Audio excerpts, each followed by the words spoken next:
5, my sliding window moved, and now 8, I sent 8 and I received 8, right? But 6 and 7 were lost. I will still act 6. And then 6, 7 will get sent, and then you already have 8 to be sent. Correct. Yeah. So if a timeout is reached, all 3 packets are completed?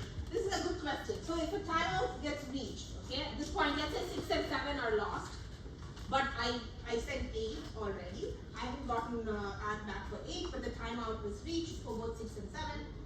I will send back 6 and 7. Do I also send 8? Like, should I send all of them in my buffer or just 6 and 7? This is slight, this is the people who designed the protocol left that up to the implementation. So this is implementation specific. Some implementations would only send 6, 7. Some of them would send everything that is in the sliding window. This is application implementation specific. So it's not specified in the protocol itself. You can do what you want.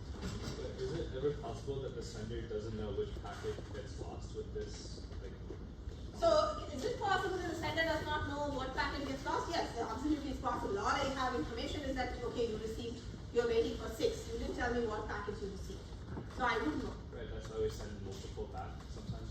Exactly. Sometimes that's what will happen is that you will time out, and then I didn't know that 7 was reached. I have no way of knowing, so I will send 7 again. Let me draw this up. This is a good point.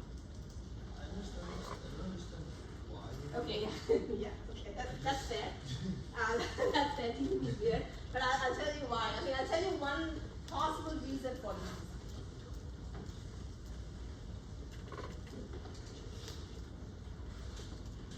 So let's say we go back to that, and then the receiver, I sent 5, 6, and 7. I got back, says act is 6. I sent act is 6. 5 was reached, 7 was reached, 6 did not reach, and nothing. 6 just got lost. Okay. So ultimately, I will time out at some point. Okay. At this point, what should I send? Just 6? No, I have to send both 6 and 7 because at that point I have no way of knowing that 7 was reached because you did not tell me this. You only told me information that some other packet reached, right? You could be a little smart and say, okay, I sent 3 packets, I got 2 acts, and I didn't get like an act for 6, so 7 may have reached. You can do that. You can do some smartness in the implementation, but TCP does not specify that. You basically just say, I'm going to send both 6 and 7. Right? Because I know that. Is it possible that a packet is What does it mean? so we just said that I guess if I send 3 packets and get 2 acts, and then Okay, it won't be duplicated. Not. The only way to be duplicate is if I send it to you 2 times. In the network, suddenly magically it won't become 2 packets. Yeah. can an act be received after timeout? Yeah, of course. So what happens if Nothing. You just say, okay, I sent it again. No. There's nothing wrong with it, right? You've just wasted resources. So, generally, network protocols, they distinguish between something that is wrong versus something that's wasting resources. Wasting resources you want to avoid, but you're not going to do anything about it. You just don't want to do something that's wrong. Yeah. So as long as you lose just 1 packet, you will send all packets that are after. Again, like I said, that is left to the implementation, but yes, that can happen. But some implementations will do something slightly smarter to solve this, but yeah, the very vanilla version of TCP, you will use it. Okay, so now the other question was why is TCP doing this? Well, one of the things you will learn by the end of this TCP lecture is that, not today, but probably next time, is that TCP is very, very, very conservative. Okay? It does not want to do anything that might even upset the system a little bit. So it can say, okay, what if I send 3 packets and one of the acts get lost? I don't want to take a chance. So I'm going to actually have you act every single packet. And then I'm going to do this cumulative act because, again, what happens if one of the acts gets lost and I have no idea what packets you've received so far. So I would rather err on the side of, oh, I might have to send more packets than needed, than err on the side of, oh, you might actually not get a packet that you need. So that's pretty much why TCP does what it does. There are newer implementations of TCP that does like something like they act every other packet instead of every packet. That's like usually Wi-Fi does that. I don't want to forget about what I said. I don't want to confuse you more. Sometimes you can make some changes, but this is how it's going to be.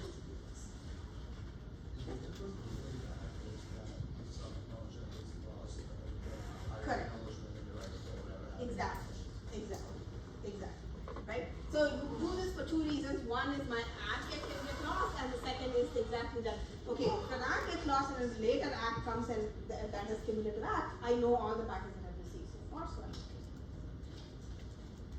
Okay, so then there are a few other kinds of acts called NAC and stuff, but we'll talk about that later. I think I already discussed this. And so essentially what this means is that TCP is known as what is known as act locked. That is, that the small, so if you have low RTTs, the TCP will move much faster than you have, compared to when you have larger RTTs. Because if you have a small RTT, it means you get your act faster, your windows slide faster, you can actually send data much more quickly, whereas if you have high RTTs, it's slower. Now, this might be straightforward to you, of course high RTT is going to be slow, but it's not that high RTT is going to be slow. TCP actually exacerbates that problem. Right? If it's high RTT, that means it takes me forever to get an app, it means moving the sliding window is going to take longer, and everything is going to be slow. So, if you have large RTTs, it's not only that, oh, it's slower because it's a large RTT, TCP actually makes that problem worse. I think that was it. Okay. Now, we come to the most interesting part of TCP. So far we discussed the most vanilla basic things. Now I have a sliding window, I send sliding window worth of packets, and I'm going to get an acknowledgement. If I don't get an acknowledgement, I will wait until the RTO timer goes off, then I will reset the packet. Everything looks fine. Okay? So far, there's no problem. What do you anticipate the problem to? What do you think is the most interesting part of TCP?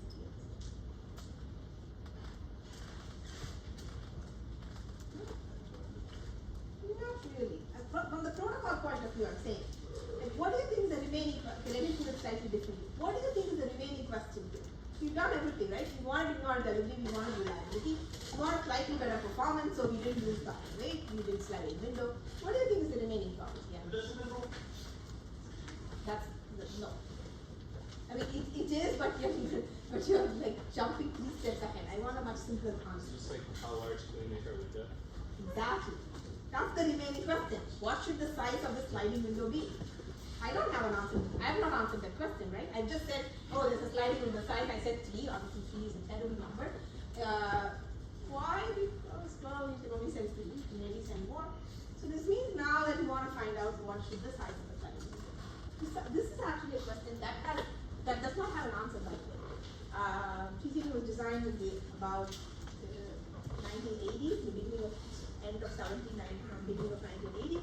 It's been 45 years. We still don't have an answer. There is no right answer. People keep trying different things. In fact, the biggest conferences in the area, they're still writing papers about how we should send the TCP. This is a question that doesn't. But we're going to discuss how we go about it. Now there are 2 problems because of the sliding window. One of those problems.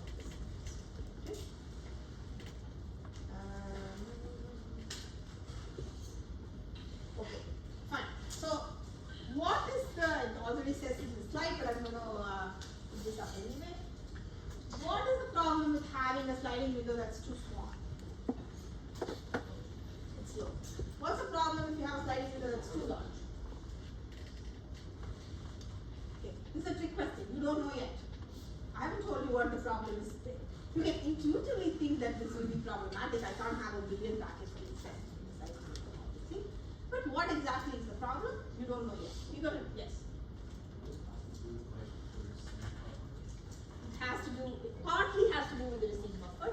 That problem is easier to solve. There's a more difficult problem that we're going to discuss. There are 2 problems. One of them is this receive buffer. Okay. But before we go to that, let's discuss what is the maximum number of packets, what is the maximum number of sliding window size? Can I have a sliding window size of a billion packets? answer is no, you cannot. And the reason you cannot is the following. And this is actually a silly reason, but it's a reason. So remember what I tell you, the sliding window is the time it takes for me to, the number of unacknowledged packets I can have in the network, right? That's the definition of sliding window. So let's say that I'm a client and a server, sender and receiver. Sender, receiver. I send a sliding window over a packet. This packet is, I'm just going to keep sending you packets, right? My sliding window is infinite size. What's going to happen is eventually one packet will get acknowledged. So that means the sliding window cannot be bigger than that, because at that point, one packet is got acknowledged.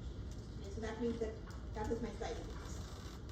And so that's the maximum sliding window size you can have, which is this number of packets you can dump into the network until I receive my first packet. So that number is called bandwidth delay product, or BDP. This is actually a very, again, I keep using this again and again. You need to know this terminology, similar to RTO, right? You need to know what BDP means. Okay? BDP is theoretical maximum number of packets you can send before receiving an acknowledgement, and usually a sliding window size is that is the maximum sliding window size. And BDP is essentially, okay, if you think of this as a pipe, BDP essentially is the volume of this pipe. How many packets can I stuff into this, and how long is this pipe? So that I get it out, because I get an RTT roughly, I get an acknowledgement roughly in one RTT. Number of packets I can stuff into that pipe for that one RTT is my bandwidth, right? Because like if I can send 1,000 packets per second, then I keep 1,000 packets per second, and then let's say my RTT is 1 second. That means that by the time I finish sending those 1,000 packets, I'll get my first packet. And so this BDP number is useful because it's sort of a holy grail for network in scientists. So what we want to do is, whenever we design any TCP, we want to get the sliding window number to be as close to the BDP as possible, because that's the theoretical maximum. You're never going to do that, but yeah, that's where I want to be. Right? I want to be as close to the BDP as possible. So fine, that's the theoretical maximum. You're never going to get there. There are other problems. So the first problem, and I think at least 2 people have said this, is let's first look at the first problem. So what's the first problem of having large sliding window? Is that it can overwhelm the receiver. Okay? Forget about the second part of it can overwhelm the network. Let's first focus on the first part. It can overwhelm the receiver. What does that mean? Whoever said about the receiver, you told me about it. You said that it can only be receiver. Why is it? Oh. Yes, sorry?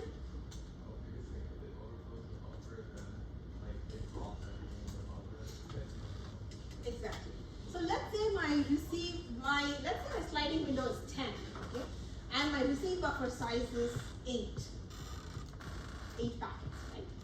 And let's say I send the sliding window worth of packets, my very first packet gets lost.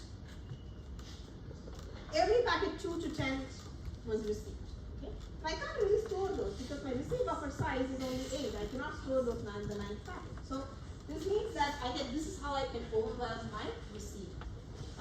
And so that means my sliding window size has to be strictly smaller than my receive buffer size. That's the first right? So this is actually known as flow control. So this is a problem of, if I have a large buffer size, sliding window size, my receiver can get overwhelmed. How am I going to solve it? I'm going to solve it using this technique called flow control. It's a very, very simple technique. What is flow control? Can you guess what you will do? So remember, the problem is I cannot have my sliding window to be larger than the receive buffer size. How do I solve the problem? Yeah. First, the receiver tells how much my buffer is at the start of that. Exactly. What happens? The receiver simply says, hey, this is my buffer size. That means that is my maximum at this point. Initially, before I started everything, BDP was my maximum sliding window size, and it reduced to this receive buffer size. Because receive buffer size, I don't want to send more than that. Now, can you send more than that and take a chance? Of course you can. Right? You can say, okay, maybe it won't happen that my first packet is going to get lost. Maybe it's okay, but TCP won't do that. That's very conservative. So that's so this is called the receive window size. So essentially, okay, I got this back. So this is actually what your TCP protocol header looks like. And you have this thing called window. That window actually tells you the receive buffer size. So I say this, and therefore I will know that I can only have my sliding window can only at most be that window size. Handshake is not gonna wait. See the handshake is not. Okay, got it. So that's flow control. This is actually the easier of the two problems. We solved it, awesome. There's a huge problem. You can actually over the network. We're going to stop here and I'll come to you there.